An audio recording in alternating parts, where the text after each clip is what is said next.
महाराष्ट्राचा अभिमान, महाराष्ट्र दिनमा।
यानंतर महाराष्ट्राचे सांस्कृतिक कार्य आणि माहिती तंत्रज्ञान मंत्री माननीय नामदार आशिष शेलार साहेब यांचं स्वागत करण्याची विनंती मी अजिंक्य विजय चोरमारे, संचालक विजयदिशा मीडिया प्रायव्हेट लिमिटेड यांना करते।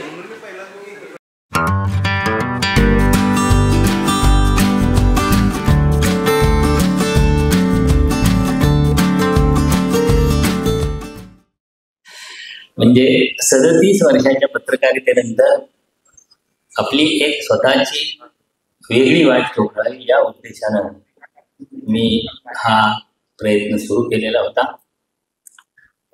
म्हणजे सुरू करताना आपण किती दिवस टिकू याचा अंदाज नव्हता, म्हणजे आठवडेही नाही, दिवस टिकू असा शंका होती, पण 1 वर्ष तरी पूर्ण झालेलं आहे याचं मला व्यक्तिशः खूप समाधान आहे। या निमित्तानं पहिल्या वर्धापन दिनानिमित्तानं काय करायचं, अशीच जे आम्ही गेल्या आठवड्यात गणेश चतुर्थीच्या आधी इथं लिटफेस्ट घेतला। महाराष्ट्रात ह्या लिटफेस्टची परंपरा नाही, महाराष्ट्रात साहित्य संमेलनांची परंपरा आहे, लिटफेस्ट ही राष्ट्रीय पातळीची परंपरा आहे, त्याच्याशी जोडून घेण्याचा एक प्रयत्न आम्ही 2 दिवसाच्या उत्तम लिटफेस्टमधनं राष्ट्रीय पातळीवरचे सुद्धा अनेक साहित्यिक आणि महाराष्ट्र पातळीवरचे अनेक महत्वाचे साहित्यिक त्याला उपस्थित होते आणि आज हा इथं सन्मान सोहळा आयोजित करतोय। खरं तर आपण सगळं माध्यमांचं जग, एवढ्या मोठ्या संस्था, हे सगळं बघितल्यानंतर तसं मला जाणीव आहे की आपण या क्षेत्रातला खूप माझ्यासारखा खूप छोटा माणूस आहे, पण इथं जी माणसं आलेली आहेत ज्यांना आम्ही दिनमान सन्मान या सन्मानानं सन्मानित करणार आहोत, ती माणसं अशी आहेत अशी जी की कोल्हापूरच नव्हे तर सगळा महाराष्ट्र त्यांच्या खांद्यावर उभा आहे।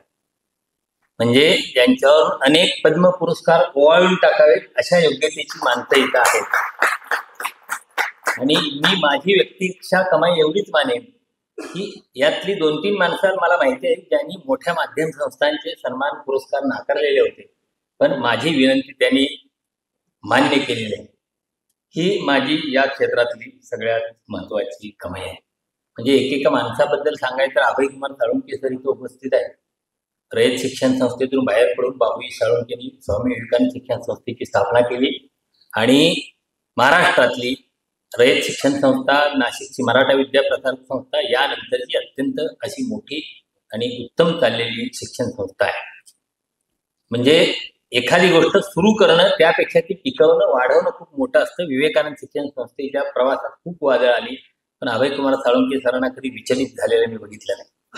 आणि ते मी अलीकडे कुठल्या काही सार्वजनिक समारंभात गेले तर त्यांनी काय स्वीकारले हे सुद्धा मी बघितलेलं मला आठवत नाही, पण ते इथं आले. इथे डॉक्टर बी साबळे सर उपस्थित होते. मला मुद्दाम सांगावं लागेल अशीची यशवंतराव चव्हाण मुक्त विद्यापीठाचे ते कुलगुरू होते, शिवाजी विद्यापीठात कुलसचिव होते आणि डॉक्टर डी.वाय. पाटील विद्यापीठाचे नवी मुंबईचे कुलगुरू होते. तर ज्यावेळी आदरणीय डॉक्टर डी.वाय. पाटील दादा बिहारचे राज्यपाल होते त्यावेळी एक हायकोर्टानं आदेश दिला, त्या विद्यापीठाच्या संदर्भात मोठा आदेश दिला. म्हणजे शिक्षण क्षेत्रात अक्षरशः बाजार नेमला भरला होता. कुलगुरू नेमण्यासाठी पैसे घेतले जात होते. हे सगळं लक्षात आल्यावर आदेश दिला हायकोर्टानं आणि हे सगळं दुरुस्त करा म्हणून सांगितलं. डी.वाय. दादांनी त्यावेळी साबळे सरांना बोलून घेतलं आणि एकूण बिहारमधल्या उच्च शिक्षणाची सगळी व्यवस्था आहे ती नीट करून सगळ्या कुलगुरूंची गुणवत्तेनं नियुक्ती करण्यापर्यंतची सगळी प्रक्रिया साबळे सरांनी राबवली. या परिसरात राज्याची अनेक स्वतंत्र नवीन महाविद्यापीठं स्थापन झाले. त्या विद्यापीठांच्या सुरुवातीच्या ड्राफ्ट पासून नंतर त्यांना शिस्तीचं सगळ्या गोष्टी सांगण्यापर्यंत सगळं काम साबळे सरांनी केलेलं आहे. इथं शैलजाताई उपस्थित आहे, शैलजाताई साळुंखे. अर्जुन पुरस्कार त्यांना मिळालेला आहे. म्हणजे आपलं आणि दुर्दैव महाराष्ट्राचं सगळ्याचं असं की त्या ज्यावेळी टेबल टेनिस खेळत होत्या त्यावेळी ऑलिम्पिकमध्ये टेबल टेनिस हा गेम नव्हता. नाहीतर खाशाबा जाधवांच्या नंतरची 2-3 पदकं शैलजाताईंनी इथं देशासाठी ऑलिम्पिक मधले आणली असते. लवटे सरांनी यावर्षी तर्कतीर्थांच्या 18 खंडांचं प्रकाशितजी तर्कतीर्थ लक्ष्मण शास्त्री जोशींचे एवढे 18 खंड त्यांचं संपादन करून वृतस्थपणे त्यांनी खूप मोठं त्या संदर्भातलं काम केलेलं आहे. संजय डी पाटील मगाशी जे अभयकुमार साळुंखे सरांच्या बद्दल बोललो तेच आहे. म्हणजे डी.वाय. दादांनी साम्राज्य उभं केलं आणि त्याला एक आधुनिक चेहरा देण्याचं, त्याला जगाच्या स्पर्धेत त्याला असं कंटेम्पररी असं ठेवण्याचं अत्यंत महत्वाचं काम, विस्तार वाढ आणि जगाच्या स्पर्धेत टिकून ठेवणं हे संजय साहेबांनी केलेलं आहे. हिंदकेसरी दीनानाथ सिंह हा म्हणजे तिकडे वाराणसीच्या काठचा गंगेच्या काठावरून आले आणि इथं पंचगंगेच्या काठी स्थिरावले. ते महाराष्ट्र केसरी झाले, हिंद केसरी झाले आणि इथल्या पैलवानांच्या अनेक पिढ्या दीनानाथ सिंहांनी घडवलेल्या आहेत. किशोर कदम, मी काय किशोर कदम म्हणून फार सगळ्यांना काय सांगावं अशी आवश्यकता नाही, कारण किशोर हा महाराष्ट्रातलाच नाही तर देशाच्या पातळीवर अत्यंत महत्वाचा अभिनेता आणि उत्तम कवी आणि गीतकार सुद्धा आहे. त्यामुळं त्यांच्याबद्दल फार मी ज्या माहिती आहे त्यांच्याबद्दल सांगणार नाही. मला आणखी एक आवर्जून उल्लेख करावा लागेल तो आमचे मित्र आनंद खासबारदार यांचा. म्हणजे जाहिरात एजंट आनंद खासबारदार निर्मिती ऍडव्हर्टाईज असं म्हणतात. मला ते खूप असं त्रास होतो ऐकलं ना, निर्मिती ऍडव्हर्टाईज ऐकलं की खूप त्रास होतो. म्हणजे एवढा प्रचंड कलात्मक दृष्टी असलेला एवढा विद्वान मनुष्य कलेच्या क्षेत्रातला, म्हणजे स्वच्छ भारत अभियानासाठी जो गांधीजींचा चष्मा वापरलाय तो लोगो आनंद खासबारदारांनी तयार केलाय आणि भारताच्या गव्हर्नरच्या सही बरोबर आता सगळ्या नोटांच्यावर तो चष्मा आहे. हे अनंत खासबारदार आपला माहिती नसतं, खूप इथली मोठी माणसं आहेत. तर आणि त्यांची नोंद ही आपल्याकडं घेतली जात नाही. वैभव नायकोड इथं आहेत. क्रांतीवीर नागनाथांना नायकोड यांनी हुतात्मा सहकारी साखर कारखाना सुरू केला. ज्या काळात सहकारात स्वाहाकार मागलेला आहे आणि एकूण सहकाराचा बाजार झालेला अशी सगळी चर्चा सुरू असताना कुणीही हुतात्मा सहकारी साखर कारखान्याबद्दल एक शब्द बोलत नव्हतं, कारण नागनाथ अण्णांनी अत्यंत करड्या शिस्तीनं उत्तम रीतीने चाललेला कारखाना होता. पुन्हा जे साळुंखे सरांच्या बाबतीत आणि संजय डी सरांच्या बाबतीत बोललो की आधीच्या पिढीनं उभं केलं त्याच शिस्तीनं त्याच उत्तम रीतीने पुढे चालवणं, तो हुतात्मा कारखाना वैभव काकांनी उत्तम रीतीने चालवलेला.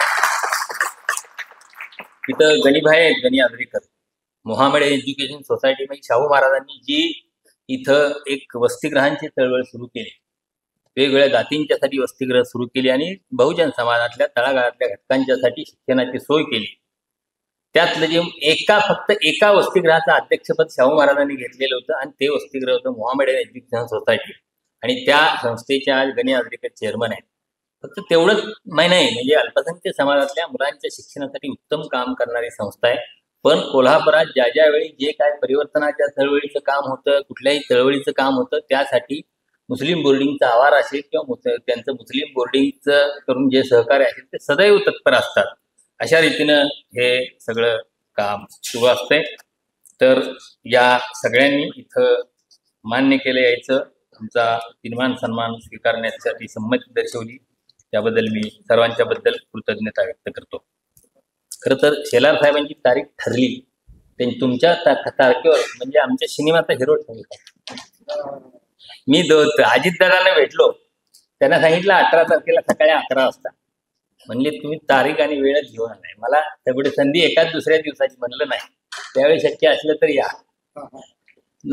म्हणले ते खूपच बिजी होते. म्हणलं ठीक आहे, आमच्याकडे आशिषजी येत आहेत त्यामुळं आम्ही हे करू. आणि इथं तुम्ही आज आलात माझ्याशी खूप महत्वाची गोष्ट आहे. खरं तर आशिषजींना त्यांचे म्हणजे कसं मागं गडकरी साहेब म्हणले की चहा म्हणजे मंत्र्यांचे स्वीय सहाय्यक किंवा हे बघणारे म्हणजे चहापेक्षा किटली गरम असते.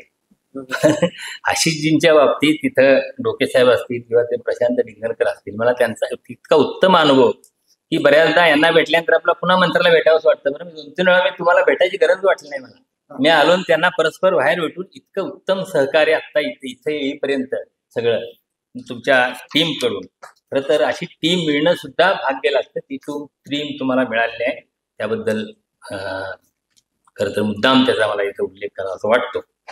आज आपण इथं मी आता पुढच्या चित्रनगरीच्या कार्यक्रमात स्वतंत्र काही बोलणार नाही, म्हणजे ते प्रास्ताविक इथंच करून घेतो, म्हणजे आपल्या वेळेचे हे करून.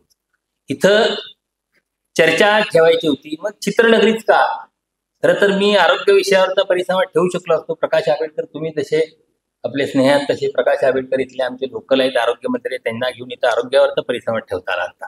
चंद्रकांत दादांना घेऊन इथं शिक्षणावरचा परिसंवाद ठेवता आला असता. पण मला चित्रनगरी याच विषयावर चर्चा घडवून आणायची होती. त्याचं कारण असं की सिनेमा चित्रनगरी हा विषय माध्यमांनी, प्रसार माध्यमांनी नेहमी शेवटच्या पानावर टाकला. मी सिनेमाचा विषय म्हणून कुठेतरी पुरवणीचा विषय किंवा अगदी शेवटच्या पानावर हा विषय टाकलाय. पण तुम्हाला सांगतो, मी 1990 साली चित्रनगरी संदर्भातली पहिली बातमी सकाळमध्ये दिली होती, बायलाईन स्टोरी. 35 वर्षी झाली. त्यानंतर साधारण 20 वर्षात जर तुम्ही सकाळ आणि लोकमतच्या फाईल जर धुंडाळल्या, चाळल्या, तुम्हाला चित्रनगरीचा कोणाला अभ्यास करायचा झाला तर माझ्या 150 बायलांच्या स्टोरी किंवा लेख तुम्हाला चित्रनगरीच्या संदर्भात सापडतील. इतकं प्रचंड आम्ही सातत्यानं लिहित आलो. कारण आणि ते लिहिण्यामागचा माझा उद्देश असा होता की ही सिनेमापुरती गोष्ट मर्यादित नाही, ही कोल्हापूरच्या विकासाची सगळ्यात महत्वाची गोष्ट आहे. चित्रनगरीचा विकास झाला तरच कोल्हापूरचा चौफेर आणि चौअंगानं वेगळा विकास होऊ शकतो. ह्या धारणेने मी सुरुवातीपासून त्या संदर्भात लिहित आलो आणि त्या संदर्भात काम करत आलो. कारण कसं होतं, आशिषजींना किंवा आणखी अनेकांना वाटत असेल अरे हे सगळं राजकारण चाललेलं असताना हे सिनेमाचं चित्रनगरीचं का कुठनं आलं. मी चंद्रकांत मांढरेंचं आत्मचरित्र लिहिले. 1.5 वर्ष चंद्रकांत मांढरेंच्याकडे जाऊन सातत्यानं मी त्यांच्याशी संवाद साधत होतो. आणि तो असा मुकपटांच्या जमान्यापासूनचा बनगरवाडीपर्यंत असा तो प्रवास होता. तो सगळा प्रवास मी अनुभवला. आणि त्यांच्या ह्याच्यात सातत्याने एकच गोष्ट यायची, बाबूराव पेंटर नावाचा जो महर्षी होता, त्या महर्षीमुळं आज इथं कोल्हापूर आहे. चंद्रकांत मांढरेंचं आत्मचरित्र आहे, मी तुम्हाला प्रत पोच केलेली आहे. त्यानंतर बाबूराव पेंटर हा माझ्या PhDचा विषय आहे. बाबूराव पेंटर यांचं भारतीय सिनेमाच्या विकासातलं योगदान. तर बाबूराव पेंटर ज्या माणसानं इथं 100 वर्षापूर्वी हॉलिवूड सारखी चित्रनगरी व्हावी हे स्वप्न बघितलेलं होतं. व्ही शांताराम, भालजी पेंढारकर असतील, फत्तेलाल दामले, ही सगळी माणसं बाबूराव पेंटरांच्या तालमीत तयार झालेली होती. ते स्वप्न जे बाबूराव पेंटरांचं होतं चित्रनगरीचं, ते काही प्रमाणात व्ही शांतारामांनी प्रभातच्या माध्यमातून पूर्ण केलं ना. आपली गुरुदक्षिणा बाबूराव पेंटरांना दिली होती. पण बाबूराव पेंटरांची तेवढी आठवण ठेवली जात नाही. दादासाहेब फाळकेंनी भारतीय चित्रपटसृष्टीची मुहूर्तमेढ रोवली. त्या अर्थानं दादासाहेब फाळके मोठेच होते. पण भारतीय चित्रपटाला जी चित्रपटाची भाषा होती, त्या भाषेची जाण बाबूराव पेंटरांनी त्या काळात मराठीच नाही, देशभराच्या चित्रपटसृष्टीला. त्यामुळं त्या बाबूराव पेंटरांच्या संदर्भात ते चंद्रकांत मांढरे तर इतक्या पोटतिडकीनं बोलायचे. आणि फार पूर्वीपासून चित्रनगरीला बाबूराव पेंटरांचं नाव द्यावं अशी अगदी सुरुवातीची सुद्धा मागणी आहे. तर त्याची अंमलबजावणी झालेली नाही. तर तुम्ही मला वाटतं ते लवकरात लवकर व्हावं चित्रनगरीच्या या बाबुराव पेंटरांना हे देण्यासंदर्भात अशी मी या निमित्तानं पुन्हा एकदा तुम्हाला विनंती करतो. चित्रनगरी संदर्भात आज आपण एक परिसंवाद ठेवलेला आहे. तो परिसंवाद खरं तर परिसंवादानंतर अनेकांच्या संधी आलं की यांना घेतलं नाही, त्यांना घेतलं नाही, अमक्याला घेतलं, तमक्याला घेतलं. आता कसं असतं, माझी एक या संदर्भातली दृष्टी आहे. सुरुवातीला आशिषजींच्या परवानगीनं म्हणलं आम्हाला चित्रनगरी संदर्भात परिसंवाद घ्यायचा. त्यावेळी माझ्या डोक्यापुढे कल्पना होती की असे लोक असावेत की ते जे बोलतील ते तुम्हाला आम्ही डॉक्युमेंटच्या स्वरूपात देणार आहे, म्हणजे जेणेकरून तुमचे इथं काम करणाऱ्या मंडळींना इथल्या कोल्हापूरच्या चित्रनगरीचं पुढची दिशा काय असेल, ब्लूप्रिंट कशी असावी या संदर्भात मार्गदर्शन हवं. किशोर कदम त्या चर्चासत्रात बोलणार आहे. म्हणजे श्याम बेनेगल, सुमित्रा भावे यांच्यापासून अगदी अलीकडच्या नीरज पांडेपर्यंत अशा मोठ्या स्पॅनमध्ये भारतीय सिनेमावर काम केलं किशोर कदम हा अभिनेता आहे. सागर तळाशीकरची मागे एक मुलाखत घेतली. त्यावेळी सागर तळाशीकरनं सांगितलं होतं की इथं काय काय व्हायला पाहिजे. अरे म्हणलं हे छान आहे. मग इथं सागर तळाशीकरला बोलवलं. इथं उदय नारकर सर आलेले आहेत. उदय नारकर सर हे मार्क्सवादी कम्युनिस्ट पक्षाचे राज्याचे सचिव आहेत होते, आता बदलले. ते कसे काय असं अनेकांनी विचारलं. ते सिनेमाचे अभ्यासक आहेत, नाटकाचे अभ्यासक आहेत. रामोजीरावांची जी फिल्म सिटी आहे, ETVनं जे इथलं सगळं मालिकांचं चित्र बदलून टाकले. त्या ETVच्या उभारणीच्या काळात अजय सरपोतदार आणि उदय नारकर 2 माणसं तिथं होती. त्यांनी सगळा हा ETVचा सगळा प्रपंच उभा केला होता. त्या माणसाचं सुद्धा आपल्याला इथं एक नीट काही मार्गदर्शन मिळावं. कविता गगराणी या चित्रपटाचे अभ्यासक आहेत आणि सचिन सूर्यवंशी हे अलीकडच्या काळातले नवे दिग्दर्शक आहेत, ज्यांनी त्यांच्या डॉक्युमेंटरीला राष्ट्रीय पुरस्कार मिळालेला आहे. अशी ही सगळी मंडळी इथं आलेली आहेत. आपण सगळ्यांना बोलवलेलं आहे. चित्रनगरी मागाशी डोके साहेबांचा उल्लेख केला. चित्रनगरी महामंडळाचे कार्यकारी संचालक विभीषण चौरे साहेब यांनी सुरुवातीपासून या एकूण खूप उत्तम रीतीने सहकार्य केलं आणि या अशा सगळ्यांच्या सहकार्यातून आज इथं हा सोहळा होतोय. आशिषजी त्यासाठी आलेले आहेत. म्हणजे आशिषजींच्या बद्दल मी नंतर काही अर्धा मिनिट नंतर सांगणार आहे. पण आजच्या काळात महाराष्ट्राच्या राजकारणात म्हणजे राजकीय सौहार्द, राजकीय वातावरण निर्मळ ठेवणारी जी काय मला हाताच्या बोटावर मोजता येणारी माणसं दिसतात, त्यात मी आशिष शेलार यांचं नाव अग्रक्रमानं घेईन. त्यामुळे ते आज इथं आहेत. त्यासाठी त्यांना इथं बोललंय. आशिषजी तुम्ही आलात, धन्य झालो. मनपूर्वक धन्यवाद.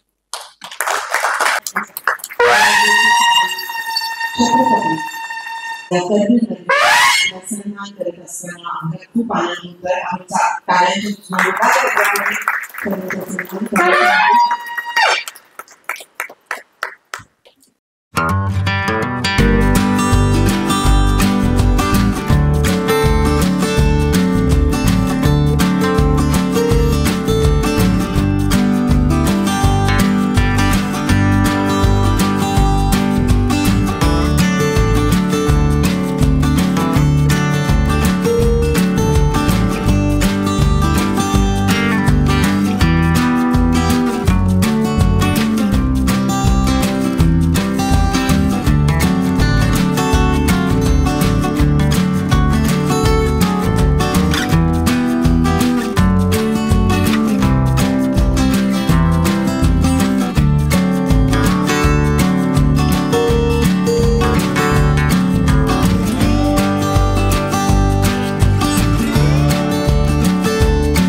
समाजाचा कल बघितला तर तुमच्या असं लक्षात येईल की प्रिंटकडून स्क्रीनकडे असा माध्यमांचा प्रवास आहे. अशा प्रवासामध्ये भाऊगर्दी असलेल्या माध्यमांच्या गदारोळात एक सव्यसाची माध्यम येतं आणि ते वर्षाच्या अल्पावधीत जनामनापर्यंत पोचतं. ते जाहिराती घेऊन नाही तर जाहिरातीशिवाय पोचतं. ही आपण सगळ्यांनी नोंद घेण्याची गोष्ट आहे. वृत्तपत्रांच्या आणि माध्यमांच्या गलबल्यात विचार, व्यवहार आणि मूल्य यांचं साम्राज्य निर्माण करणं हा वर्तमानातला खरा पुरुषार्थ आहे. आणि तो पुरुषार्थ महाराष्ट्र दिनमान म्हणून अत्यंत अल्पावधीत आणि केवळ लोकाश्रयावर मिळवल्याबद्दल आम्हा सर्व पुरस्कार कर्त्यांच्या वतीने मी प्रथमतः महाराष्ट्र दिनमानचं मनापासून अभिनंदन करतो आणि त्यांच्या भविष्याला शुभेच्छा देतो. या निमित्ताने दिनमान सन्मान तुम्ही ज्या लोकांना दिलेला आहात त्याची नुसती क्षेत्र बघितली तरी लक्षात येईल की कोल्हापुरामध्ये आणि महाराष्ट्रामध्ये ज्यांनी आपल्या नादमुद्रा केवळ आपल्या कर्तृत्वाने उठवल्या अशा लोकांचा सन्मान महाराष्ट्र दिनमान केलेला आहे. हे जे दोन शब्द आहेत महाराष्ट्र आणि दिनमान, एक शब्द राज्याचं प्रतिबिंब करतो आणि दुसरं काळाचं प्रतिबिंब करतो. हा पुरस्कार या महाराष्ट्र नावामुळे राज्यस्तरीय झालेला आहे आणि दिनमानमुळे कालजयी झालेला आहे अशी आमची सर्वांची नम्र धारणा आहे. त्याबद्दलही या समूहाचं मी अभिनंदन करतो. या सोहळ्याला सांस्कृतिक मंत्री आशिषजी शेलार उपस्थित आहेत. म्हणजे महाराष्ट्राची संस्कृतीच जी काही आहे ती सन्मानाला आलेली आहे. मी महाराष्ट्राची संस्कृती आहे ती असं जेव्हा म्हणतो तेव्हा आपण सर्वांनी लक्षात घेतलं पाहिजे की तिच्या पुढे मोठी आव्हान आहे. आपल्या सर्वांच्यावर वर्तमानात ती उंचावण्याची जबाबदारी काळाने आणून ठेवलेली आहे. असे समारंभ मित्रांनो केवळ गौरवाचे असत नाही तर ते अंतर्मुख करायला भाग पाडणारे समारंभ असले पाहिजेत अशी माझी विनम्र धारणा आहे. त्यानिमित्ताने आपण सर्वजण महाराष्ट्राची मान भविष्यकाळात अधिकाधिक विविध क्षेत्रात उंचावण्यासाठी कटिबद्ध होऊया. बहुधा त्यासाठीच हा सन्मान सोहळा महाराष्ट्र दिनमानने आयोजित केलेला आहे. धन्यवाद. आपल्या सर्वांच्यावर वर्तमानात ती उंचावण्याची जबाबदारी काळाने आपण ठेवलेली आहे. असे समारंभ मित्रांनो समाजात उत्कृष्ट योगदान देणाऱ्या काही मान्यवरांचा सन्मान आज इथं संपन्न होतोय. कार्यक्रमाचे अध्यक्ष या विभागाचे खासदार सन्माननीय छत्रपती शाहू महाराज ज्यांच्या हस्ते आज हे पुरस्कार दिले जाणार आहेत ते सांस्कृतिक कार्य आणि माहिती तंत्रज्ञान मंत्री भारतीय जनता पार्टीचे आमचे वरिष्ठ नेते माननीय आशिषजी शेलार साहेब, उपस्थित असणारे महेश जाधव, या चॅनलचे सर्व आमचे तरुण सहकारी विजय चोरमारे, ज्यांना इथं सन्मानित केलं जाते ते सहकार क्षेत्रात उत्कृष्ट कामगिरी करणारे वैभवजी नायकवडे सर, उपस्थित असणारे साबळे सर, माणिकरावजी साळुंके सर, आमचे मार्गदर्शक आणि विवेकानंदचे सर्व अभय कुमारजी साळुंके सर, सुनील कुमारजी लवटे, किशोरजी कदम, संजय डी पाटील, शैलजाताई साळुंके, जय गणिबाई आजरेकर आणि कुस्ती क्षेत्रात एक सर्वोच्च नाव ज्यांना आपण म्हणू शकतो असे पैलवान दीनानाथ सिंगजी हे भारतीय जनता पार्टीचे जिल्हा अध्यक्ष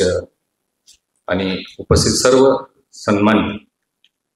आपण शेलार साहेब या पुरस्कार देत असताना आपण थोडंसं पाहिलं असेल की विजयरावांनी सर्व क्षेत्र यामध्ये समाविष्ट करण्याचा प्रयत्न केलेला आहे.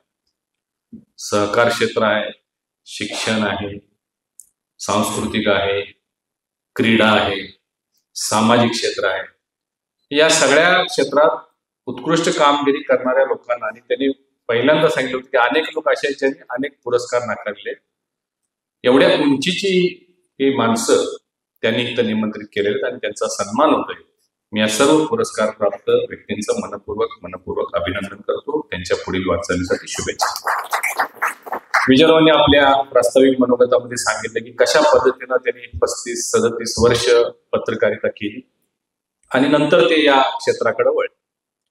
आता डिजिटल प्लॅटफॉर्म त्याचे चॅलेंजेस सुद्धा किंवा त्याची आव्हानं आहेत ती वेगळी आहेत, त्यांनी त्याचाही उल्लेख केलेला आहे. परंतु या बदलत्या युगामध्ये, बदलत्या जगामध्ये ज्याची गरज आहे ते त्यांनी स्वीकारलेलं आहे. एकाच वर्षाच्या अल्पावधीमध्ये आज त्यांचे 60,000हून अधिक सबस्क्रायबर झालेले आहेत. ही छोटी गोष्ट नाही आहे. मी सुद्धा साहेब, मी या क्षेत्रात आहे, आमचं सुद्धा चॅनल आहे, आमचं बी चॅनल लोकप्रिय आहे. 5.5 लाख आमची व्ह्युअरशिप आहे, सबस्क्रायबर आहे, 3 कोटी व्ह्युअरशिप आहे. आणि त्यामुळे मला या सगळ्याचा अंदाज आहे. आणि अल्पावधीत त्यांनी हे यश प्राप्त केले. त्याचं एकमेव कारण त्यांनी जरी सांगितलं नसलं तरी मला उल्लेख करावा असं वाटतो की आज कुठल्याही गोष्टीकडं आकर्षित व्हायचं असेल तर त्याला ग्लॅमर असावं लागतं. तुम्ही कुठलंही क्षेत्र घ्या, क्रीडा असू दे, चित्रपटसृष्टी असू दे, तसं न्यूजला सुद्धा आता ग्लॅमर आलेला आहे. तुम्ही न्यूज चॅनल बघा, सकाळी 7 वाजता जरी तुम्ही एखादा न्यूज चॅनल चालू केलं तर 2 सुंदर मुली फुल मेकअप करून, पूर्ण चांगला ट्रिपरी करून त्या बातम्या सांगत असतात. कारण लोकांनी त्या बातम्या त्याला ग्लॅमर यावं. रिपब्लिकनचं सर तुम्हाला मुंबईत माहिती आहे, रिपब्लिकन ज्यावेळी चॅनल लॉन्च झालं 100 करोड रुपये फक्त स्टुडिओलाच घातलेले होते. मी गेलतो स्टुडिओ बघायला, मी चाट पडलो की कसं या सगळ्यामध्ये आपल्याला म्हणजे कॉम्पिटिशन एवढं मोठं होत चाललंय की कसं आपण या स्पर्धेच्या युगामध्ये टिकणार. परंतु हे जरी असलं, ग्लॅमर, सबस्क्रायबर, व्ह्युअरशिप, सगळ्यात महत्वाचं काय असेल तर ती आहे विश्वासार्हता. ती विश्वासार्हता विजयराव चोरमारे यांनी जोपासलेली आहे, म्हणून आज ते एवढे लोकप्रिय होतात. ही सगळ्यात महत्वाची बाब आहे. कारण बातम्या, मला या सगळ्या न्यूजच्या बाबतीत आपण सगळे राजकीय क्षेत्रात किंवा सामाजिक क्षेत्रात काम करणारे लोक आपण खूप सजग असतो, खूप जागरूक असतो. आजकाल तुम्ही बघा, एवढे युट्यूब आणि पोर्टल चॅनल झालेले आहेत. एका तालुक्यामध्ये साहेब, साध्या तालुक्यामध्ये 200 छोटे छोटे युट्यूब वाले झालेले चॅनल. काय याला परमिशन लागत नाही, काय नाही. एक मोबाईल झाला की कॉल झाली की पत्रकारिता सुरू, आणि त्यातून मग अनेक वेगवेगळे प्रकार आपल्यासमोर पाहायला मिळायला लागलेले आहेत. विश्वासार्हता संपत चाललेली आहे, ब्लॅकमेलिंगचे प्रकार वाढत चाललेले आहेत, लोकांना त्रास देण्याचा प्रकार सुरू झालेला आहे. अशा या युगामध्ये वेब पोर्टल चॅनल चालवणं हे आणि विश्वासार्हता निर्माण करणं. मी विश्वासार्हता मुद्दाम एवढ्यासाठी म्हणतोय की मला एक सवय आहे, मी आता खासदार झाल्यापासून 2014 पासून सगळे वृत्तपत्र आपण वाचतोच राजकीय क्षेत्रात असल्यामुळे. मला आंतरराष्ट्रीय सुद्धा मी साहेब रोज सकाळी मला ती सवयच लागली आता, कारण दिल्लीत असल्यावर थोडा वेळ असतो आणि मग न्यूयॉर्क टाइम्स असेल, ग्लोबल टाइम्स असेल, चायना पोस्ट असेल, म्हणजे जगभरातल्या वृत्तपत्रांची पहिली पानं किंवा पहिलं जे काही हेडलाईन्स असतात ते आपल्या नजरेखालून घालायचे, जेणेकरून आपल्याला जगात काय चाललंय हेही समजतंय आणि आपल्याही थोड्याशा ज्ञानात भर पडते. आणि मग अशा वेळी तुम्ही बघा, आपण बातम्या बघत असताना, स्क्रोल करत असताना मजकूर किंवा मथळा जर आकर्षक नसला तर आपण ते लगेच आपण स्क्रोल करतो. आणि या सगळ्यामध्ये आता रील्सचा जमाना आलेला आहे, रील्सच्या प्रमाणात सुद्धा बातम्या सुरू झालेल्या आहेत. तर या सगळ्या प्रवासामध्ये विजयरावांनी जी विश्वासार्हता निर्माण केलेली आहे, त्या विश्वासार्हतेमुळं 1 वर्षात अल्पावधीमध्ये त्यांनी ही भरारी घेतलेली आहे. भविष्यामध्ये आपण आणखीन त्यामध्ये यश संपादन करा अशी आई महालक्ष्मी चरणी प्रार्थना करतो. अनेक लोकांचं साथ, सहकार्य, मार्गदर्शन, आशीर्वाद आपल्या पाठीशी आहेत. आपण मला निमंत्रित केलं, मान सन्मान दिला, त्याबद्दल आपले आभार व्यक्त करतो. धन्यवाद. जय हिंद, जय महाराष्ट्र. अधिकाधिक विविध क्षेत्रात उंचावण्यासाठी कटिबद्ध होऊया.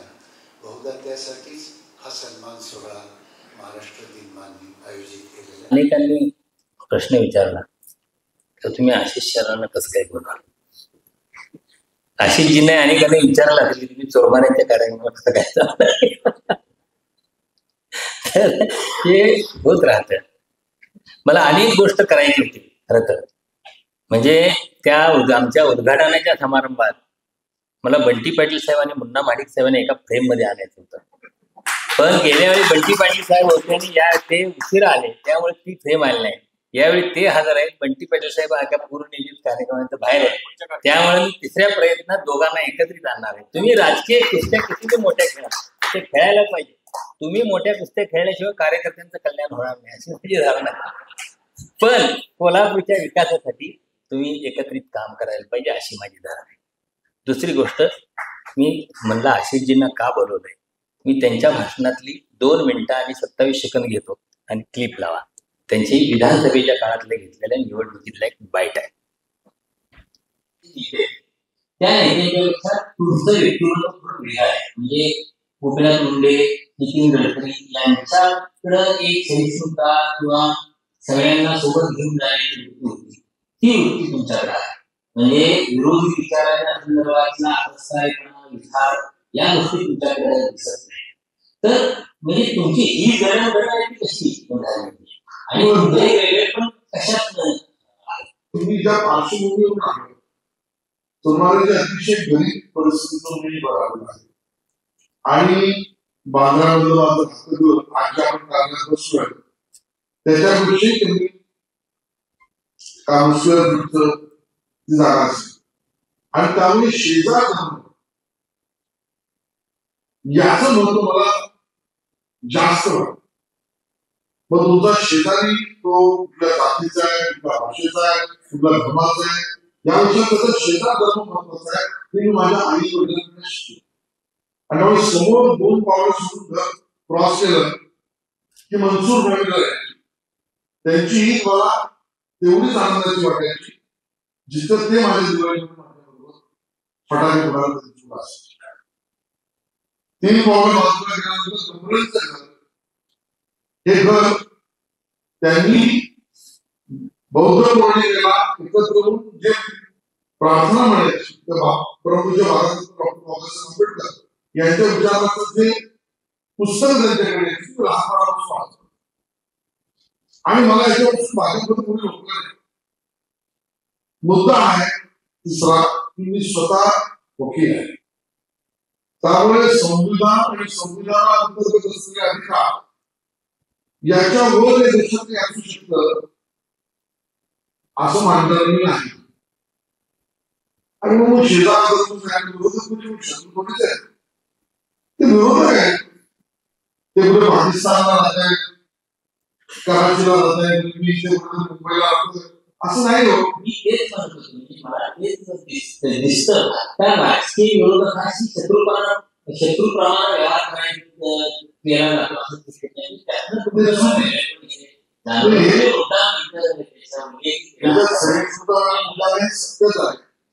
की आपल्याला समजून घ्यावं लागेल की सर्वच राजकीय पक्ष कुठले असो हे आपापल्या पद्धतीने आपलं राज्य आपलं राष्ट्र मोठं कसं व्हावं याच्या ती आपापली पद्धत, ती कार्यपद्धती, विचारधारा यात फरक असते. अंतिम गोल आपल्या राज्याचं, आपल्या राष्ट्राचं, आपल्या शहराचं बट्ट्या गोल व्हावा आणि म्हणून तिथे लवकर पोहोचण्याचं माझं मला सांगा त्यांच्याविषयी एवढं मी म्हणू शकतो. तर मी आक्रमणाकडे म्हणतो त्यांच्या हेतूवर आणि त्यांच्या संपन्न होते. कार्यक्रमाचे अध्यक्ष या विभागाचे खासदार सन्माननीय छत्रपती शाहू महाराज, महाराष्ट्र दिनमान या वेब पोर्टल आणि युट्यूब चॅनलच्या वर्षपूर्ती कार्यक्रमाला आणि बरोबर पुरस्कार सोहळ्याला त्याबरोबर चित्रनगरीवरच्या कोल्हापूरच्या चित्रनगरीवरच्या चर्चासत्राच्या कार्यक्रमाला उपस्थित असलेले श्रीमंत शाहू छत्रपती महाराजजी, माननीय खासदार धनंजय माडिकजी, माननीय महेश जाधवजी, माननीय आमच्या विभागाचे चौरेजी आणि या ठिकाणी ज्यांनी मला बोलवलं ते आमचे मित्र डॉक्टर विजय चोरमारेजी आणि उपस्थित बंधू भगिनी आणि माता. सर्वात पहिलं तर मी चोरमारेजींचं मनापासून धन्यवाद आणि अभिनंदन करीन की आपण एक महाराष्ट्र दिनमान अशा नावाचं एक वेब पोर्टल डिजिटल प्लॅटफॉर्म निर्माण केला आणि ज्या माध्यमातून ही पत्रकारिता नावाची चळवळ नवीन माध्यमाच्या स्वरूपामध्ये लोकांसमोर आणली. कौतुक याचंही आहे की आपण 1 वर्ष पूर्ण केलंय आणि धन्यवाद यासाठी आहे की आपण मला कोल्हापूरमध्ये या कार्यक्रमासाठी बोलवलंय. कारण कोल्हापूरची नगरी ही आई अंबाबाईच्या पावन दर्शनाने पुनीत झालेली नगरी आहे. कोल्हापूरची ही नगरी प्रगत विचारांचं गूढ मूळ आणि तत्व जिथे आहे त्या छत्रपती शाहू महाराजांच्या पदस्पर्शाने पावन झालेली भूमी आहे. आणि कोल्हापूरची भूमी ही ज्ञान विज्ञान आणि उद्योग या विषयात सुद्धा प्रगतीची भूमिका घालणारी भूमिका आहे. आणि त्यामुळे कोल्हापूरमध्ये याची संधी मिळाली तर ती सोडताच कामा नये. या पद्धतीचा विचार करणाऱ्यांपैकी मी एक आहे आणि ती संधी चोरमारेजी तुम्ही मला दिलीत याबद्दल मी तुमचं मनापासून धन्यवाद व्यक्त करतो. आणि सुरुवातीला ही या ठिकाणी कोल्हापूर वासियांच्या वतीने भारताचे पंतप्रधान माननीय नरेंद्र मोदीजी यांचा काल 75वा वाढदिवस झाला आणि त्या निमित्ताने विविध कार्यक्रम होत आहेत म्हणून कोल्हापुरात आलो. म्हणून माननीय पंतप्रधान यांना शुभेच्छा, अभिष्टचिंतन आणि त्यांचं आयुष्य निरोगी राहावं अशी मनोकामना या निमित्ताने या ठिकाणी व्यक्त करतो. मित्रांनो, माध्यमांचा संघर्ष, मी संघर्ष म्हणजे आपापसातला संघर्ष म्हणत नाही. आज वृत्तपत्र आणि माध्यम यांच्यात जगण्याचा एक मोठा संघर्ष आहे. असं म्हटलं जातं की वृत्तपत्र जेवढी तुम्ही त्याची छपाई जास्त कराल, प्रिंट जास्त कराल, तेवढा तुमचा तोटा जास्त होतो. आणि म्हणून एकंदरीत वृत्तपत्राचं आर्थिक व्यवहार, आर्थिक जगणं यातली परिमाणं दिवसागणिक बदलत गेली. आता एका बाजूला हे सांगितलं तर बरं होईल की आजकाल आमच्या जाहिराती पण वृत्तपत्रांना खूप मिळत आहेत आणि त्याचाही आनंद त्या वृत्तपत्रांच्या मालकांना होत असेल. पण जसा समाज बदलत गेला, जसं तंत्रज्ञान बदलत गेलं, तसं जांभेकरांजींनी सुरू केलेलं दर्पण इथून आता आपण प्रत्यक्षामध्ये आपल्या हातात, ज्याचा उल्लेख धनंजयराव तुम्ही केलात की जगभरातल्या एका अर्थाने असलेल्या बातम्यांचं केंद्र हे आपल्या हातातल्या मोबाईलवर आपलं. गतीच जणू काही प्रगती आहे असं मांडण्यामध्ये आपला समाज या लढाईत उतरायला लागला. त्यामध्ये प्रगती म्हणजे फक्त गती, यामध्ये ब्रेकिंग न्यूजचा जमाना. मला याचं शल्य आहे की आमची पिढी आणि त्याच्या अगोदरची पिढी ही त्या अर्थाने अग्रलेख किंवा विशेष पुरवणीत असलेले विशेष लेख यांचं चिंतन करत होती, मंथन करत होती, टीका करत होती, समर्थन करत होती, त्यावर आपलं मत व्यक्त करत होती. पण आता इतका वेळ कोणाला आहे? आणि मग अग्रलेखांच्या किंवा लेखांच्या किंवा विशेषांकाच्या किंवा पुरवणीतल्या माहितीच्या असलेल्या लेखांवर समाजाच्या प्रगल्भतेमध्ये एक आपलं योगदान द्यावं अशी वर्तमानपत्र किती आहेत आणि तशी मांडणारी वाचक किती आहेत हा प्रश्न निर्माण व्हावा, अशा दिशेने समाजाची, ज्याला मी म्हणेन तथाकथित प्रगती होत गेली आहे. यामध्ये नंतरच्या टप्प्यात आपण सगळ्यांनी पाहिलं की पहिल्या सह्याद्रीवरच एखाद्या बातम्या होत्या, त्या आता जागतिकीकरणामुळे विविध त्या ठिकाणी चॅनेल्स सुरू झाली, माध्यमं सुरू झाली. आणि मग त्यातल्या संघर्षात, त्याचा मी उल्लेख पहिल्यांदा केला की आपापल्या संघर्षामध्ये मग ब्रेकिंग न्यूज या स्पर्धेमध्ये आपण सगळे उतरलो आणि आपल्या येणाऱ्या समाजातील पुढच्या पिढीला आपण केवळ ब्रेकिंग न्यूजवर मत बनवा या दिशेने जात चाललो, अशा पद्धतीची परिस्थिती झाली. माझा ब्रेकिंग न्यूजला विरोध नाही. आणि मग त्यापुढे ज्यावेळेला लक्षात यायला लागलं की अरे याच्यासाठी तर टीव्ही पाहावा लागेल ना, पण आता मोबाईल मध्येच आपण जिथे असू तिथे आपल्याला इत्थंभूत अद्यावत त्यावेळेची तात्कालिक माहिती पोचली पाहिजे. आणि मग डिजिटल प्लॅटफॉर्मचं वेब पोर्टलवरच्या सुद्धा माध्यमांचं पीक उठलं. त्यात काही विश्लेषकही उतरले, अभ्यासकही उतरले, वरिष्ठ पत्रकारही उतरले. माझं व्यक्तिशः मत आहे तिन्ही माध्यमे जी आहेत की तिन्ही काय यापुढे AI मुळे अजून काही येईल ते, या सगळ्यांची गरज आहे का, तर आहे. या सगळ्यांविना आपण जगू शकतो का, तर नाही. पण या सगळ्यातनं आपण घेतलं काय पाहिजे याचा जर लसावी मसावी काढला तर आपल्या लक्षात असे येईल की समाज तेच घेतो जिथे विश्वासार्हता आहे. आणि म्हणून या विश्वासार्हतेच्या लढाईमध्ये एका बाजूला माध्यमांच्या तंत्रज्ञानाची भाऊगर्दी, या लढाईमध्ये आमच्या विजय चोरमारे यांनी उतरायचं ठरवलं. आणि महाराष्ट्र दिनमान म्हणजे त्यांची पूर्वीची सकाळच्या बद्दल त्यांनी उल्लेख केला, त्यांच्या लेखांची, त्यांच्या बातम्यांची, त्यांच्या विशेषांकाची, त्यांच्या विशेष लेखाची परंपरा मोठी आहे. पण नवीन माध्यमात सुद्धा मी माझं स्थान निर्माण करीन आणि ते यशस्वी करून दाखवीन. ही ताकद फक्त विजय चोरमारे यांनी दाखवली, त्याबद्दल मी त्यांचं अभिनंदन करतो.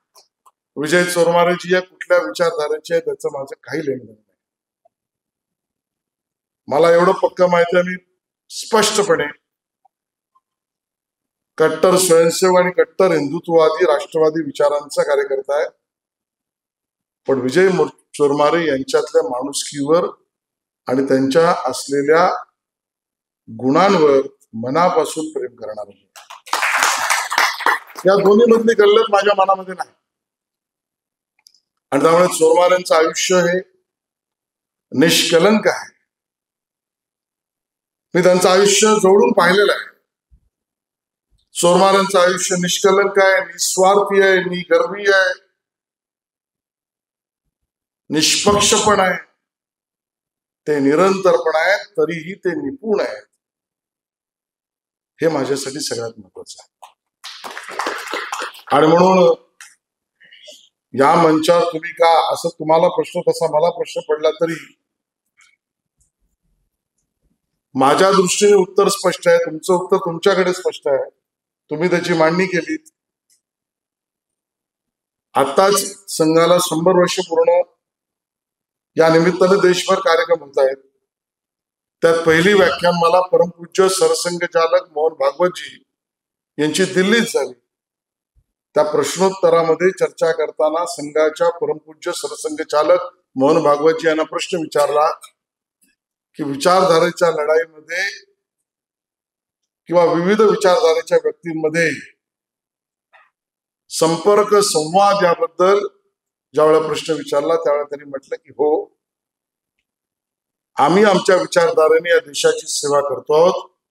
ती आमची पक्की विचारधारा, जी आज आमच्या विचारधारेबरोबर नसून देशाची सेवा करतायत ते उद्याचे आमच्या विचारधारेचे मित्रच होणार, अशा भूमिकेत आम्ही काम करतोय.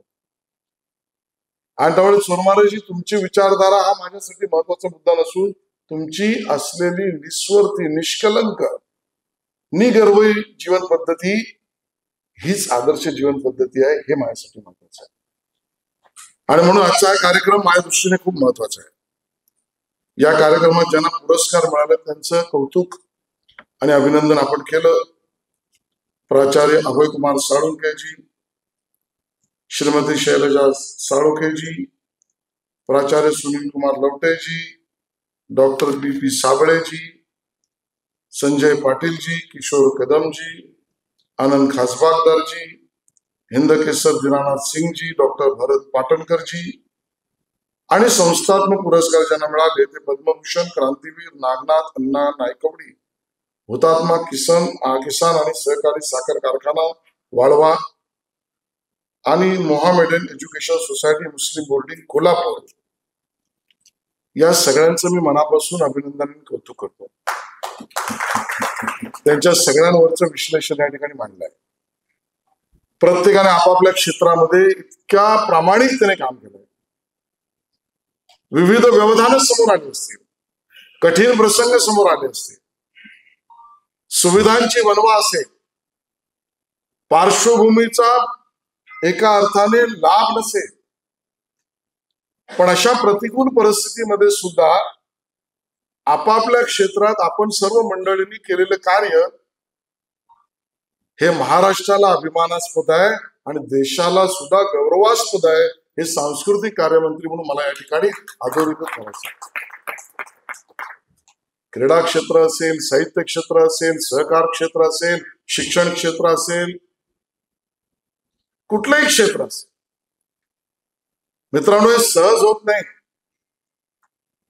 आपण एखाद्याचा सन्मान करतो त्यावेळेला त्या व्यक्तीचा सन्मान जरूर आहे, त्या संस्थेचा सन्मान जरूर आहे, पण त्या व्यक्तीच्या, त्या संस्थेच्या मागे उभं राहणाऱ्या त्या एका मोठ्या वायुमंडलाचा सुद्धा सन्मान असतो की ज्यांनी त्या प्रतिकूल परिस्थितीमध्ये ज्या वेळेला या महान व्यक्तींनी स्वतःच कार्य उभं करण्यासाठी पाय रोवले, त्यावेळेला एका बाजूला पाय खेचणारे असताना सुद्धा दुसऱ्या बाजूला पाया भरणी करून मजबूती देण्याचं काम ज्या समाजातल्या व्यक्तींनी केलंय त्यांच्या सुद्धा याच्यात सन्मान असतो.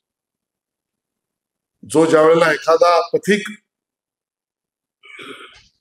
पदक्रमण करायला रस्त्यावर निघतो त्यावेळेला त्याचं अंतिम ध्येय काय असतं याची कधी कल्पना असते, कधी कल्पना नसते, पण मार्ग महत्वाचा असतो.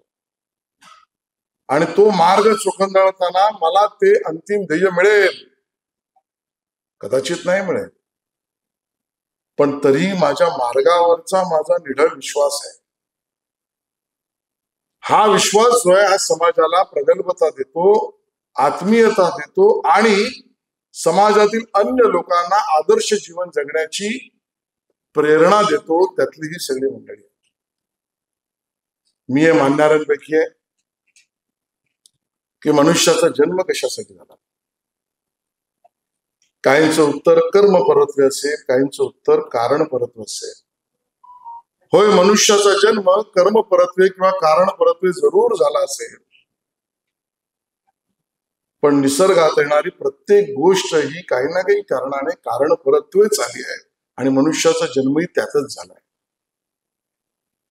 पण आपलं जीवन कर्माधीन झालं तर कारण विसरला आणि कारण परत्वे जीवन जगताना कर्म हे माध्यम आहेच. आणि म्हणून कारण परत्वे जीवन जगणाऱ्या माणसाला संचित कर्म हे बाधित न होता त्याचं जीवन कर्माधीन होत नाही तर कर्म त्याच्या अधीन होतं. कारण ध्येय कारणाचं स्पष्ट असतं. असं कर्माला अधीन ठेवून जीवन जगणाऱ्या कारण परत्वे जन्माला आलेल्या व्यक्तींमध्ये या सगळ्या मंडळींचा समावेश आहे. ही माझी त्यातली भूमिका आहे. आणि मग ज्या वेळेला ते कारण पूर्ण होतं आणि कारण परत्वे जीवनातील कर्म अधीन राहून करण्याची पूर्णत्वा होते त्यावेळेलाच अहम ब्रह्मासी ही भूमिका, हे जीवन हे लोकांसमोर येतं. आणि मग ही जीवन आदर्श जगणारी सगळी मंडळी या कार्यक्रमाला येण्याचं सौभाग्य मला विजयराव तुम्ही दिलं, हे मला जास्ती महत्वाचं वाटतं. सांस्कृतिक कार्यमंत्री म्हणून गुणग्राहकता आणि गुणगौरव यामध्ये सहभागिता देणं माझं कर्तव्यच आहे. पण बरोबरीने ज्याचा उल्लेख या ठिकाणी झाला की असे पुरस्कार सोहळे केवळ पुरस्कारापुरता सीमित राहिले तर त्या कार्यक्रमाची परिपूर्णता होत नाही. आणि म्हणून अंतर्मुख व्यवस्था निर्माण करणारे कार्यक्रम ज्याचा उल्लेख आपण केला तो हा कार्यक्रम आहे. हो, हे खरं आहे की महाराष्ट्राची सांस्कृतिक परंपरा, ओळख, व्याप्ती जगाला व्यापून टाकेल इतकी आहे. आणि त्या सांस्कृतिक परंपरेमध्ये सहभागिता, सहनशीलता, संवेदना याचं महत्व जास्त आहे. आणि म्हणून या सगळ्याची जी मानक आहेत त्या मानकांचा परिचय जगाला व्हावा आणि इथे जगणाऱ्यांना त्या मानकांच्या आधारावर आपलं जीवन मानांकित करावं.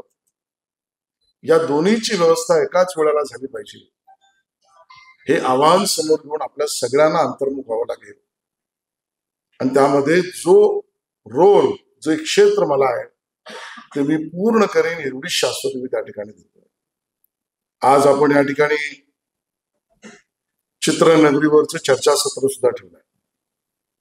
आणि मग या कोल्हापूरच्या चित्रनगरीच्या संदर्भामध्ये विविध वक्ते, विविध व्याख्यान, विविधांचे विचार या ठिकाणी येणार आहेत. पण ही कोल्हापूरची चित्रनगरी किंवा या ठिकाणी चित्रपट निर्मितीची सर्व व्यवस्था व्हावी, ज्याचा उल्लेख तुम्ही केला. बाबूराव पेंटर यांनी बघितलेला जो एक व्यापक दृष्टिकोन होता त्याला मूर्त स्वरूपात देण्यासाठी 80-87 एकरची जागा त्यावेळेला वसंतदादा पाटील यांनी परिश्रम करून दिली. मधल्या काळामध्ये खंड पडला, त्याची कारण वेगळी. तो खंड पडलेला कार्यकाळ गेल्यानंतर सुद्धा ती पुन्हा सुरू करावी यासाठी आमच्या सरकारने महत्वाची भूमिका केली. आणि गेल्या माझ्या खेपेला ज्यावेळेला मी आलो त्यावेळेला तिकडच्या सुविधांची निर्मिती करावी म्हणून वाडा असेल, चाळ असेल, रस्ता असेल, निर्मितीचं साहित्य असेल, तंत्रज्ञानाची व्यवस्था असेल, विश्रामगृह असेल, या सगळ्यांच्या कामाचं भूमिपूजन आणि येणाऱ्या काही दिवसांमध्ये आज या ठिकाणी धनंजयराव घोषित करतो की अजून किमान 10-15 कोटीचं काम येत्या महिनाभरामध्ये या ठिकाणी सुरू होईल. ही व्यवस्था आपण करतो. पण केवळ व्यवस्था निर्माण करून होईल का? व्यवस्थांचं महत्व आहे, पण त्या व्यवस्थांबरोबर मला आनंद या गोष्टीचा आहे की कोल्हापूरच्या या नगरीने आपल्या मनाची, आपल्या क्षमतेची, आपल्या सहभागितेची द्वारं इतकी उघडली की दक्षिण भारत सोडा, देशभरातल्या चित्रीकरणाचा केंद्रबिंदू कोल्हापूर बनावा या दृष्टीने मनुष्यबळ निर्मिती या दृष्टीने सुद्धा आपली दारं मनाची उघडलेली आहे. आणि म्हणून गेल्या वेळेला धनंजयरावांना त्याची कल्पना आहे, शाहू महाराज आपल्यालाही त्याची कल्पना आहे की आपण यासाठी एक विशेष तंत्रज्ञान किंवा चित्रपट या विषयाच्या असलेल्या अभ्यासक्रमांच्या बद्दलचा कोर्सेस आणि त्याची सुरुवात आपण मुंबईत केली आहे. येणाऱ्या काळात कोल्हापूरमध्ये सुद्धा ट्रेनिंग इन्स्टिट्यूट त्याचा आपण करतो, घोऊ घातलेला आणि ते करणार. पण आजच्या जगाच्या या चित्रपट आणि चित्रपटाशी संबंधित केवळ चित्रपटच नाही, आजकाल तर ऑडिओ व्हिज्युअल कॉन्टेंट क्रिएशन. आपण म्हणालात की बाबा डिजिटलचं ताकद किती आहे, तर तुमच्या एखाद्या कॉन्टेंटला जगभरातली लोक इतक्या दुरून पाहतील की त्यांच्या पाहण्याच्या यंत्रणेवर तुम्ही तुमच्या युट्यूबवरना घरच्या घरी आमदनी कमवू शकता, इतकी व्याप्तीची. तर चित्रपट तर आहेच, मालिका तर आहेच, पण कॉन्टेंट क्रिएशन हा जगातला जो सगळ्यात महत्वाचा सेक्टर आहे, त्यासाठी सुद्धा एक शैक्षणिक व्यवस्था आणि त्या निर्मितीसाठी असलेली केंद्रबिंदूची व्यवस्था या चित्रनगरीत करावी, हाही दृष्टिकोन घेऊन आम्ही आहोत. आणि म्हणून इकडच्या युवकांना एक संधी मिळावी, रोजगाराचं नवीन साध्य मिळावं, इथे येणाऱ्या पर्यटकांची रेलचेल व्हावी, या निमित्ताने कोल्हापूरचं महत्व पोलंडपर्यंत राहत जगपर्यंत जावं. या सगळ्या माध्यमातून हे चित्रनगरी हे केंद्रबिंदू बनावं आणि त्यासाठी काय करावं याची मुक्त चर्चा म्हणजे चर्चासत्र आहे. त्या चर्चासत्राला मी शुभेच्छा देतो. त्या चर्चासत्रातून निघणारा अर्क जो आहे त्या अर्काला सरकारी बाबूंच्या तर्कात घालण्याची जबाबदारी मी घेतो आणि आपण या सगळ्यांना एक यशस्वी अशी मार्गक्रमणा कोल्हापूर वासियांची आणि महाराष्ट्राची करूया, एवढंच निवेदन करतो आणि थांबतो. जय हिंद, जय महाराष्ट्र.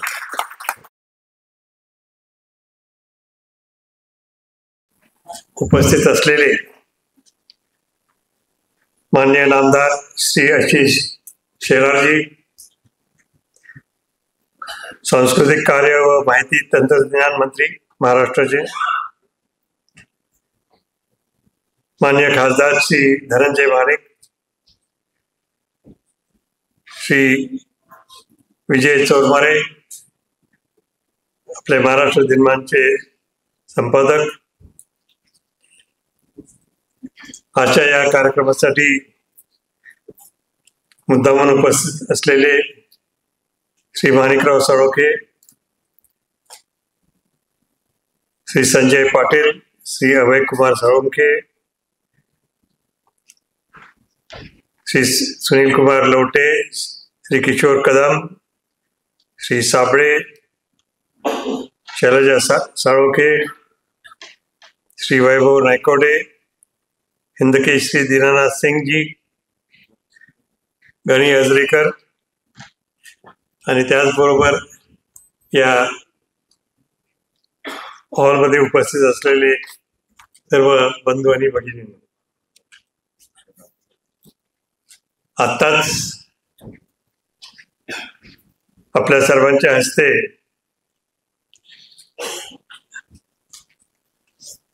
हा कार्यक्रम जो चोरमारे साहेबांनी आयोजित केला आहे तो खरोखर महत्वाचा आहे. कारण या पहिल्याच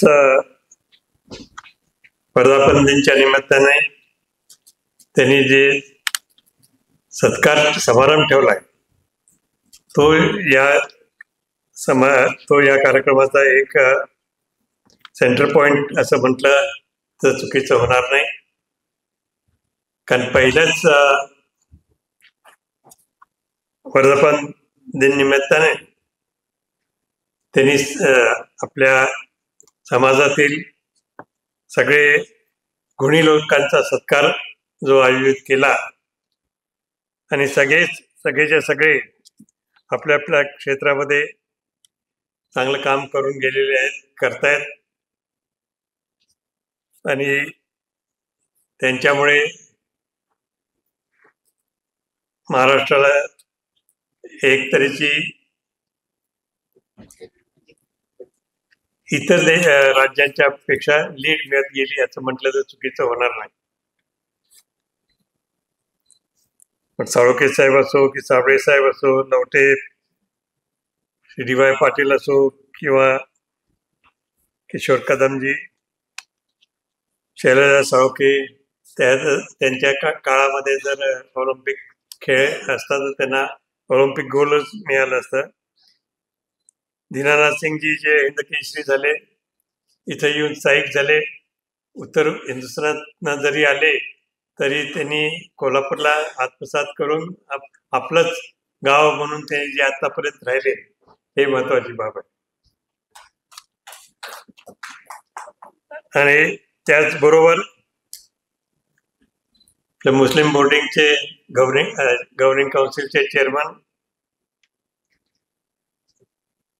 आपले गणी हजरेकर यांनी मुस्लिम बोर्डिंगच्या माध्यमातून नेहमीच चांगलं कार्यक्रम केलं. जेव्हा जेव्हा तिथं कुठं काही आंदोलन होत गेलं, कुठलाही कार्यक्रम होत गेला तर या बोर्डिंगची साथ सगळ्यांना मिळत गेली, हे सगळ्यांना लक्षात आहे. नायकोडे साहेबांनी सुद्धा त्याच्या वडिलांच्या वेळेपासून तर मी बघितलंय की पूर्ण समाजाला, शेतकरी समाजाला किती कसं पुढं आणलं कष्टातून, हे बघण्यासारखं त्यांच्या भागात गेलं की आपल्याला सर्वांना लक्षात येऊ शकतंय. अशा तऱ्हेने ज्या चांगल्या लोकांचा आपण सत्कार केल्यामुळे या महाराष्ट्र दिनमानचा खरं सन्मान आज झालेला आहे असं मी आज सांगू इच्छितो. महाराष्ट्र दिनमान आणि चोरमोरे साहेबांची ओळख, महाराष्ट्र दिनमान तर 1 वर्षापूर्वी सुरू झाला, पण त्यांची ओळख जरा त्याच्या आधीपासून आहे आणि बघता बघता ते चांगल्या ओळखीचे झाले आणि खऱ्या अर्थाने एक समाजाला दिशा देत राहिलेले आहेत. आणि देश असताना त्यांनी आज जे फक्त सत्कार मूर्ती जे निवडले त्याच्यावरच नाही, पण त्यांनी जे आजचे प्रमुख पाहुणे ज्यांच्या हस्ते आजचे हे सत्कार दिलेत केले गेलेले आहेत, ते जे निवडले गेले आहेत म्हणजे आपले शेलार साहेब. तर शेलार साहेबांचंही आपण पाहिलं तर आज पूर्ण महाराष्ट्राच्या मंत्रिमंडळात ते उठून दिसतात का त्यांचे प्रगतिशील विचार याच्यामुळे आणखीन कार्यामुळे ते संपूर्ण महाराष्ट्रामध्ये तसं पाहिलं तर मला वाटतं नंबर 1 चे मंत्री आहेत असं मी मानतो. सगळ्यांना बरोबर घेऊन जाणारी व्यक्ती आहे. आणखीन त्याचबरोबर त्यांना जे सांस्कृतिक कार्य हे एक त्यांना जे डिपार्टमेंट दिलेलं आहे त्याच्यावरनं आपल्याला लक्षात येते की महाराष्ट्राची संस्कृती पुढे नेण्यामध्ये आणि जपण्यामध्ये त्यांचा मोठा हात आहे. आणि त्याच्यामुळेच आज आपल्या मध्ये चोरमारे साहेबांनी त्यांना उपस्थित ठेवलेलं आहे आणि त्यांच्या हस्ते सगळ्यांचा सत्कार झालेला आहे. अशा तऱ्हेने आपला महाराष्ट्र दिनमान 1 वर्ष पूर्ण झालंय, बघता झालेलं आहे. आणि भविष्यामध्ये सुद्धा त्याच्याकडे मोठी जबाबदारी आहे. भविष्यामध्ये सुद्धा जबाबदारी हीच आहे की त्यांच्या नावाप्रमाणे त्यांनी काम करत राहायला पाहिजे. काय सर? तर ते करत राहतील, आताही करतायत आणि पुढेही करत राहतील याची आम्हाला खात्री आहे. आणि तसंच राहायला पाहिजे, कारण कुठलंही वर्तमानपत्र कोणालाही घाबरून चालणार नाही. त्यांनी न घाबरता आपलं काम केलं पाहिजे. कारण आपण म्हणतो नेहमी की हा लोकशाहीचा 4था खांब आहे. लोकशाहीचा 4था खांबाने घाबरून चालणार नाहीये. तोंड उघडून आणि आपल्या लेखणीचा उपयोग पूर्णपणे त्यांनी करत राहायला पाहिजे. त्याप्रमाणे ते करत राहतील अशी मला खात्री आहे आणि त्यांना याच्यामध्ये त्यांना शुभेच्छाही देतो. अशा तऱ्हेने आज आपण सर्व इथं एकत्र आलात आणि महाराष्ट्र दिनमानच्या माध्यमातून आपण सगळे एकत्र आलात आणि या दिनमानासाठी भविष्यामध्ये सुद्धा जे काय सगळ्यांनी सहकार्य करायचं आहे त्याचं मी पाहिलं की सुरुवातीला तर त्यांच्या वर्तमानपत्रात ॲडव्हर्टाइजमेंट कधी दिसायचे नाही. आता दिसतात का माहिती आहेत काय? आता आहे थोडे, म्हणजे व्यावहारिक दृष्टिकोनातून थोडे ॲडव्हर्टाइजमेंट लागतात. त्याशिवाय आपलं वर्तमानपत्र चालणार नाही हे मी त्यांना पूर्वीच सांगितलं होतं. तरी पण त्यांनी जे याच्या कंटेंटवर जास्त महत्त्व दिलेलं आहे ते महत्त्वाचं आहे आणि त्याच्यामुळे निश्चितच लोकांपर्यंत ते मार्गदर्शन चांगलं करू शकतात आणि यापुढे करत राहतील. आणि अशा एवढं सांगून त्यांना, त्यांच्या वर्तमानपत्राला आणि त्यांच्या मीडियाला आणि आपल्या सर्वांना उपस्थितांना शुभेच्छा व्यक्त करून मी आपली रजा घेतो. जय हिंद, जय